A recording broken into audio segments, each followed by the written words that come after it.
Hey guys hi, आज हम बात करने वाले हैं 3 ऐसे चेंजेस के बारे में जिसके बारे में आपको पता होना चाहिए सीबीएसई 2025 में बोर्ड एग्जामिनेशन देने से पहले। क्यों? क्योंकि होता है ना यार कि जब आप जंग लड़ने जाते हो तो सामने वाले का जो जंग लड़ने का तरीका है, उसके जो टेक्निक्स है, स्ट्रैटेजीज हैं, ये पता चल जाए आपको तो फिर आप एक एडवांटेज में होते हो। आपका जो जंग है, आपके जीतने के जो सार होते हैं वो ज्यादा हो जाते हैं। तो ऐसे समझ लीजिए कि भाई सीबीएसई का जो पेपर पैटर्न है वो इस साल जिस तरीके से थोड़ा सा अपडेट हुआ है, वो अपडेट आपको जानना बहुत जरूरी है ताकि आप सही तरीके से अपना प्रिपरेशन स्ट्रैटेजी बना सको और सही तरीके से इस जंग को लड़ सको। तो इस वीडियो को एंड तक जरूर देखिएगा, ज्यादा लंबा नहीं लूंगा मैं, बस 5 मिनट का वीडियो है, लेकिन वीडियो आपको एकदम दमदार तरीके से बहुत कुछ सिखा कर जाएगा।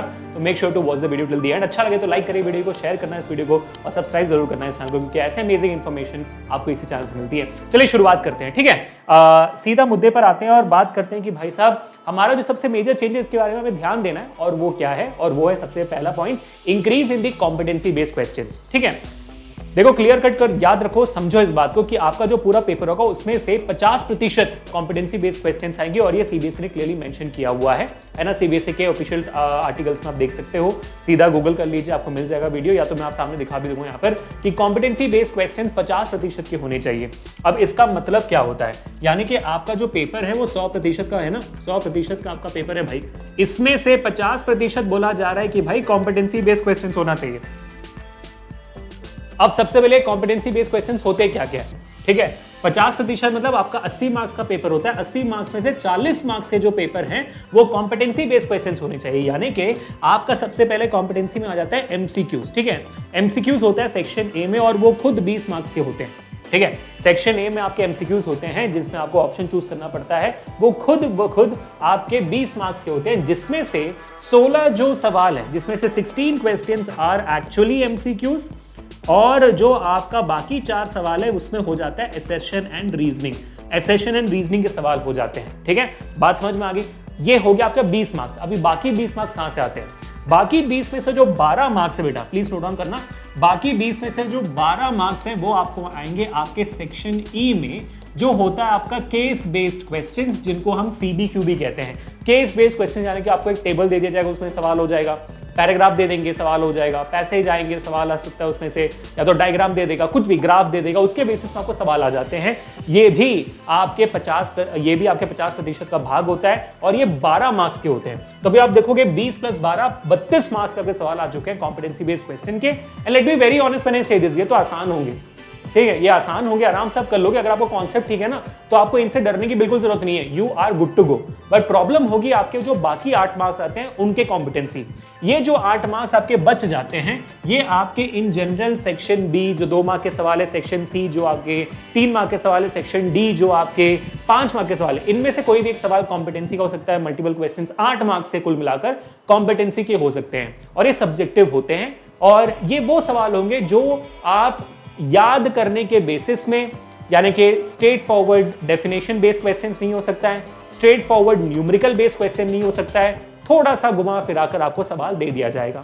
तो अगर आपके पेपर में जब भी आपको थोड़ा घुमाए फिराए सवाल दिखता है जिसका जवाब डायरेक्टली नहीं आ सकता है, कॉन्सेप्ट की वाइज आपको डिराइव करना पड़ता है, वैसे सवाल आप मान लीजिए कि भाई वो कॉम्पिटेंसी के हैं और वो कुल मिला के 8 मार्क के आएंगे। और मेरे बच्चे इसी बात का ध्यान रखना, तो ये 8 मार्क्स कहां से निकालने हैं आपको, है ना। So you have to prepare every single concept very very clearly, ठीक है। तो इसी वजह से सही चैनल चूज करिए यूट्यूब पर, जिसके थ्रू आप अच्छे तरीके से पढ़ाई कर सको और उसके बेसिस में पढ़ाई करिएगा, क्योंकि कॉम्पिटेंसी बेस्ड क्वेश्चंस ज्यादातर चैनल्स नहीं पढ़ाते हैं, टारगेट नहीं करते हैं। तो मेक श्योर करिए कि आप उन चैनल को सब्सक्राइब करिए। हमारे चैनल पर भी होता है तो आप हमारे चैनल भी सब्सक्राइब कर सकते हो, ठीक है बेटा। तो मेक श्योर दैट कि आप कॉम्पिटेंसी की तैयारी कर रहे हो। बट अगर मैं इन जनरल आपको बताऊं, कॉम्पिटेंसी से बिल्कुल मत डरना, एक्सट्रीमली इजी। मैंने कहा ना, कॉन्सेप्ट अगर आप क्लियर है तो आप फोड़ दोगे भाई। सबसे इजी स्कोरिंग सवाल हो जाते हैं कॉम्पिटेंसी क्वेश्चन अगर आपका कॉन्सेप्ट क्लियर है तो। लेकिन उसका एक टेक्निक होता है, वो टेक्निक जानना बहुत जरूरी है, ठीक है बेटा। क्लियर हो गया, डरना बिल्कुल नहीं, फोड़ दोगे। ये हो गया आपका पहला पार्ट जो मैं आपको समझाना चाहता था कि ये मेजर चेंज हुई है 50% की, 40 मार्क्स के पेपर। अब आगे बढ़ते हैं, सेकंड क्या है। जैसे आपका वेटेज कॉम्पिटेंसी का बढ़ गया है, वैसे भाई कुछ चीजें तो कम होनी पड़ेगी। पहले 50% कॉम्पिटेंसी नहीं हुआ करता था, तो कम क्या हुआ है सर? आपको याद रखना कि भाई आपका 30% क्वेश्चंस जो होगा वो आएगा आपका डायरेक्ट नंबर ऑफ क्वेश्चंस। सिर्फ डायरेक्ट नंबर ऑफ क्वेश्चंस होंगे, सिर्फ 30% के होंगे जो मेमोरी बेस्ड होंगे, जहां पर आपने जो डेफिनेशन याद किया, जैसे कि भाई डिस्पर्शन ऑफ लाइट क्या होता है, मिरर फॉर्मूला के ऊपर न्यूमेरिकल हो गया, है ना, साइन कन्वेंशन क्या होता है, रिफ्रैक्टिव इंडेक्स क्या होती है, ऐसे जो आपके डायरेक्ट सवाल होते हैं ना वो आपके 30% की होगी। तो आपको याद रखना है कि भाई सारे डेफिनेशंस अभी भी इंपॉर्टेंट है, इन 3% जो सवाल आपके बोर्ड एग्जामिनेशन में होंगे उनमें ये जरूर आ सकते हैं। अभी आप बोलोगे सर 50% कॉम्पिटेंसी हो गया, 30% आपका थियरी हो गया जहां पर डायरेक्ट सवाल आ रहे हैं, ये बाकी 20% कहां जा रहा है? ये जो बाकी 20% आपका वेटेज है ना वो प्योरली न्यूमेरिकल में जा रहा है, प्योरली आपका न्यूमेरिकल में जा रहा है, जहां पर आपके न्यूमेरिकल बेस्ड क्वेश्चंस होंगे, फॉर्मूला बेस्ड क्वेश्चन जो आपके लाइट चैप्टर से, इलेक्ट्रिसिटी चैप्टर से, इनफैक्ट ह्यूमन आई में भी कुछ न्यूमेरिकल्स होंगे जो आप कर पाओगे आराम से। ठीक है बेटा, ये 20% है। हाँ, अब इसका मतलब ये नहीं है कि सर ये 30% में न्यूमेरिकल्स नहीं हो सकता है, बिल्कुल हो सकता है। 30% में भी डायरेक्ट सवाल जो न्यूमेरिकल्स होते हैं वो भी हो सकते हैं। बस इतना है कि भाई जो डायरेक्ट जितना पर्टिकुलर कोटा है आपके न्यूमेरिकल का वो 20% मिनिमम होना चाहिए, उसके ऊपर एंड ओवर अबव भी हो सकता है। इनफैक्ट एक कॉम्पिटेंसी क्वेश्चन भी न्यूमेरिकल हो सकती है। ठीक है, सो ऐसे समझेगा कि भाई आपका पेपर और इजी हो गया है। क्यों? क्योंकि पहले जो है आपके पेपर में कॉम्पिटेंसी का कुछ नहीं होता था, 55 से 60% थियोरी होती थी, बाकी 40 से 45% आपकी न्यूमेरिकल होती थी, तो आराम से चीजें कट जाती थी, है ना। अब थोड़ा और इजी हो गया कि 50% कंपलसरी की कॉम्पिटेंसी है, जहां पर 1 मार्क के सवाल हो, जहां पर ऐसे सवाल हो जो कॉन्सेप्ट हो तो आराम से क्लियर कर दो। मतलब इनफैक्ट आप मेरी बात मत मानो, आप पिछले साल का बोर्ड पेपर उठा के देखो, भाई सवाल पूछे गए state laws of reflection, refraction भी नहीं, लॉज ऑफ रिफ्लेक्शन बताने के लिए बोला गया, जो आपको 8th ग्रेड का सवाल है भाई। तो it's going to be an extremely easy paper. मतलब मेरा ये सेशन से मोटिव ये है कि आपके अंदर कॉन्फिडेंस बढ़ा दो कि भाई आप फोड़ सकते हो। न्यूमेरिकल्स का परसेंटेज कम हो गया, पहले 40-50% होता अब तो कम हो गया। So it's going to be really really good for you guys. अब आगे बढ़ते हैं, सबसे इंपॉर्टेंट तीसरा पॉइंट के बारे में बता देता हूं मैं, increase in MCQs and 1 mark question. जैसे आप जानते हो कि आपके पुराने पैटर्न से आपका जो नया पैटर्न है, और ये जो नया पैटर्न है बच्चों पिछले साल से लागू, ठीक है, this is from last year itself, this is not happening from this year, last year से आपका ये पैटर्न कंटिन्यू हो रहा है। हाँ, आपको जो मैं पिछले साल नहीं बता पाया था वो पिछले साल, क्योंकि ये पहली बार लागू हुआ था, मैं इस साल आपको थोड़ी ज्यादा इंफॉर्मेशन इस बारे में दे सकता हूं क्योंकि मैंने पिछले साल का पेपर देखा। तो यहां पर आपको कुछ चीजें क्लियर कर देनी है कि 1 मार्क के सवाल बढ़ गए। 1 मार्क के सवाल कैसे बढ़ गए सर? क्योंकि देखो यार, सेक्शन ए में 1 मार्क के सवाल तो जरूर होते हैं, और होते हैं 20 सवाल, 20 क्वेश्चन सेक्शन ए में हो जाते हैं। अब इसके अलावा भी जो नंबर ऑफ 1 मार्कर्स वो बढ़े कैसे, बता दो, ध्यान से देखना। सेक्शन बी पे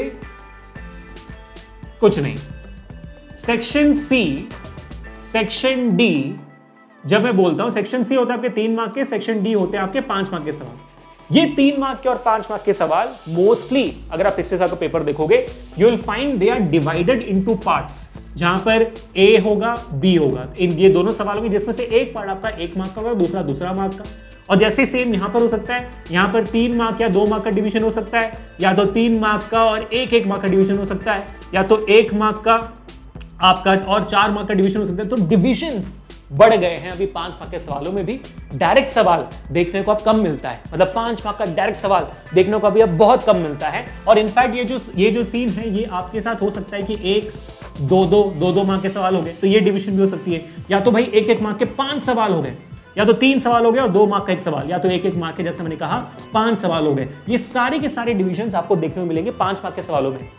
so the increase in number of 1 mark questions is actually good for you. Why? क्योंकि अभी आपको बड़े बड़े आंसर्स जब रटने ले जाते हो, आपके दिमाग में आना चाहिए, या there is a very big possibility कि ये इतना लंबा सवाल आए ना। समझ रहे हो बात को? अब बात करते हैं सेक्शन ई की, जो और भी क्रिटिकल है। सेक्शन ई का जो 4 मार्क का सवाल होता है ना, देयर इज 95% चांसेस कि ये भी पार्ट्स में ही हो, ये भी 4 मार्क 4 सवाल के पार्ट्स में हो, या तो फिर आपका 1 मार्क और 2 मार्क के पार्ट में हो। ये अगर आप पिछले साल का बोर्ड पेपर देखोगे, कोई भी सेट उठा के देख लो, आपको मेजरली ये वाला पैटर्न दिखेगा, जहां पर 2 सवाल होंगे 1 मार्क के, तीसरा सवाल होगा आपका 2 मार्क का। ये पैटर्न देखने को ही मिला है। तो that is why you need to understand कि भाई आप जब प्रिपेयर कर रहे हो तो कौन से टाइप के सवालों का प्रिपरेशन आप ज्यादा कर रहे हो। क्या आप एनसीईआरटी लाइन बाय लाइन याद कर रहे हो, जिसके थ्रू आपको समझ में आएगा कि भाई 1 मार्क के सवाल वहीं से आने हैं। ठीक है, तो ये बहुत बहुत इंपॉर्टेंट है बेटा। आई होप इस वीडियो से आपको थोड़ा सा ज्ञान मिला होगा, थोड़ी आपकी आंखें खुली होंगी भाई प्रिपरेशन कैसे करनी है। देखो, स्कूल में जो एग्जामिनेशन होता है उनको भूल जाओ, वो एक्जैक्टली पैटर्न में नहीं होती है, लेकिन जब आपको सीबीएसई का सैंपल पेपर आएगा अगले महीने, उसी में पता चल जाएगा कि जो मैं कह रहा हूँ वो सच बात है। ठीक है, अगर लगता है कुछ भी डाउट आता है तो अपने सीनियर सर को पूछ लेना, बता देंगे कि भाई जो अभिषेक सर ने कह दिया वो आना ही आना। ठीक है बेटा, क्योंकि मैं पिछले 20-25 साल के पेपर्स को एनालाइज करता हूँ, हमेशा एनालाइज करते रहता हूँ पेपर्स को, टू अंडरस्टैंड बेटर कि अगले साल का पेपर कैसा आएगा, प्रिंट कर पाऊँ बेहतर तरीके से। ठीक है बेटा, तो ऐसे और अमेजिंग इन्फॉर्मेशन के लिए make sure to hit the like button, share this video, subscribe to the channel right now. और मैं आपको दोबारा याद दिला देता हूं कि हमारे मिड टर्म्स के लिए, आपके मिड टर्म्स के लिए हमने 5 मॉक पेपर्स बना दिए हैं, साइंस, मैथ्स, एसएसटी और इंग्लिश के। आप जाइए, सीधा डिस्क्रिप्शन जाइए, लिंक है, क्लिक करिए, फ्री में वो 5 के 5 मॉक पेपर्स ले जाइए। वो एग्जैक्टली इसी सीबीएसई के पैटर्न में है और आपके मिड टर्म्स में वो सवाल जरूर आएंगे। तो एंजॉय बेटो, मिलते हैं नेक्स्ट सेशन में। अगर आपको कोई भी डाउट हो इस बात को लेकर, do let me in the comment section. Please.